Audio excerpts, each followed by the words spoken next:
दोस्तों आपने कभी न कभी ये कहावत तो सुनी ही होगी कि कहाँ राजा भोज और कहाँ गंगू तेली। जब आप ये कहावत सुनते हैं तो आपको भी ऐसा लगता होगा कि इसमें राजा भोज को बड़ा बताया गया है और गंगू तेली को छोटा बताया गया है, लेकिन इस कहावत का सही मतलब कुछ और ही है। दरअसल इसमें राजा भोज को महान बताया गया है और गंगू तेली को बताया गया है घमंडी और कायर। दोस्तों इस कहावत के पीछे एक कहानी है, तो चलिए जानते हैं। आपने एक कहावत ना जाने कितने बार सुनी होगी कि कहाँ राजा भोज और कहाँ गंगू तेली। भले ही ये कहावत मजाक के तौर पर बोली जाती हो, लेकिन इसके पीछे एक सच्ची कहानी छिपी हुई है। इस कहानी में दो नाम आते हैं, एक तो राजा भोज और दूसरा गंगू तेली। राजा भोज कौन थे ये तो शायद आप जानते होंगे, लेकिन क्या आप ये जानते हैं कि गंगू तेली कौन थे? और पता भी कैसे होगा, इस बारे में हमें किसी ने बताया ही नहीं। हालांकि इतिहासकारों के गंगू तेली को लेकर अलग अलग मत हैं। मध्य प्रदेश की राजधानी भोपाल से करीब 250 किलोमीटर दूर धार की नगरी को राजा भोज की नगरी कहा जाता है। 11वीं सदी में ये शहर मालवा की राजधानी रह चुका है। राजा भोज 11वीं सदी में मालवा और मध्य भारत के राजा थे। इतिहास के अनुसार राजा भोज शस्त्रों के साथ साथ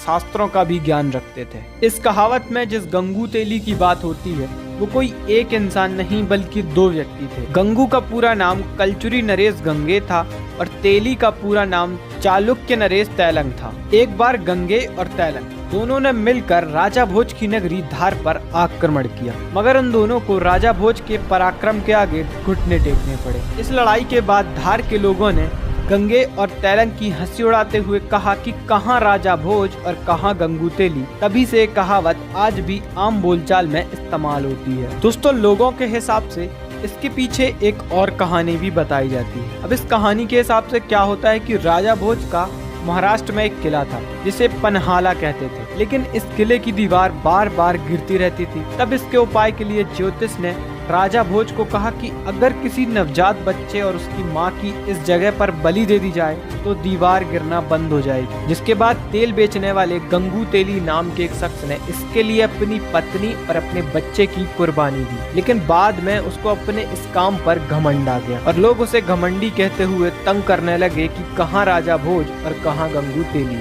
इसके बाद इसने कहावत का रूप ले लिया। दोस्तों इस कहावत के पीछे लोगों के हिसाब से दो कहानियां हैं। आपको कौन सी सही लगती है ये कमेंट सेक्शन में आप जरूर बताएं। Thank you so much guys for watching. Video अच्छा लगा हो तो वीडियो को लाइक करें, शेयर करें और सब्सक्राइब करना ना भूलें। मिलते हैं नेक्स्ट वीडियो में।